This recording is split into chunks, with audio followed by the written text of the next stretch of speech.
Ah oui, c'était très intéressant. Moi, j'ai trouvé l'interview très courte. Ça veut dire que cela s'est très bien placé, qu'on ne s'est pas ennuyé, parce qu'en général, quand on la trouve longue, c'est qu'on est passé à côté.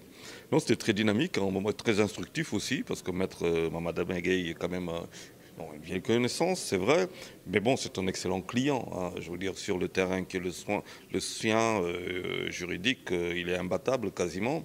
Et en politique, c'est quand même un acteur qui, depuis 2000, dans la société civile, a mené des actions qui valent le respect. Donc c'était très intéressant. J'avais aussi deux amis. J'avais Mbar Cissé, que je connais bien, qui est quand même très brillant. Et puis Ablaï Cissé, non, je ne me suis pas ennuyé. Et disons que c'était un excellent rendez-vous pour moi. B, moi je suis. Bon, il y a les enjeux. Nous allons quand même vers une présidentielle.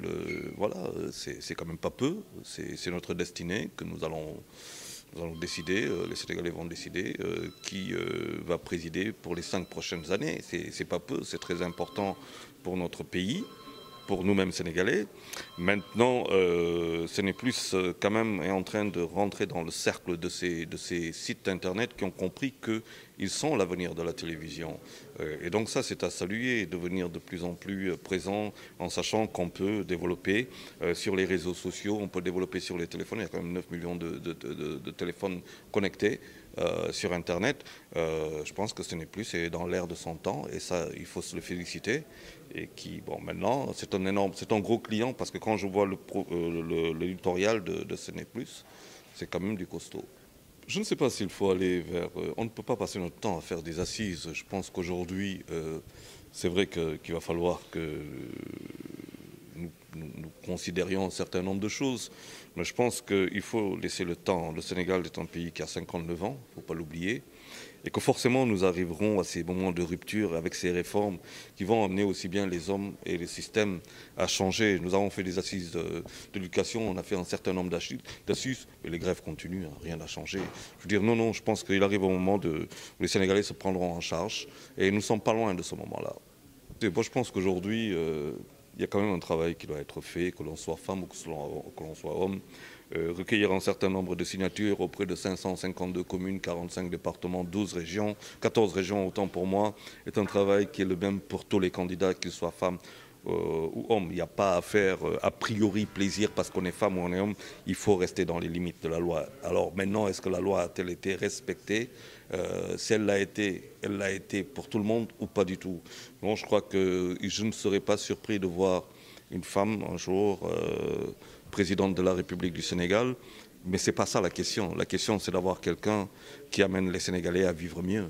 C'est ça qui est le vrai débat. Moi, je suis convaincu que la monnaie ne fait pas l'économie, c'est l'économie qui fait la monnaie. Je suis convaincu que les grands messieurs qui étaient Pape Sakho, Loum, Daniel Kabou, tous ces grands messieurs qui ont quand même réussi à faire partie les Français d'ici et à prendre quand même la BCAO, je crois, hein, à prendre en charge la destinée de la monnaie Afrique, en tout cas notre monnaie en nous, de notre sous-région, étaient de très grands messieurs. Qu'on n'entende pas ces messieurs parler sur cette question éminemment technique, quelque part me rend un peu amer parce qu'on ne peut pas dire qu'on est plus sénégalais et qu'on est plus africain qu'eux. Je pense que la question du CFA est éminemment technique. Il est vrai maintenant qu'il va falloir que nous autres, nous soyons un peu plus indépendants, mais pour cela, il va falloir que nous produisions, il va falloir que nous transformions sur place, il va falloir que nous ayons une philosophie qui soit la nôtre avant de parler de cette monnaie. Vous savez, c'est pas parce que vous allez mettre votre franc en franc sénégalais ou je ne sais pas, avoir cette fierté monétaire que ce sera un indice de développement. Je ne crois pas du tout. Ça veut dire qu'il y a quelque part on ne peut pas dire que tout n'est pas, qu'on n'a pas tout réussi. Mais bon, il y a plein de choses encore à faire. Je pense que la question de l'éducation devait être derrière nous pour dire les choses.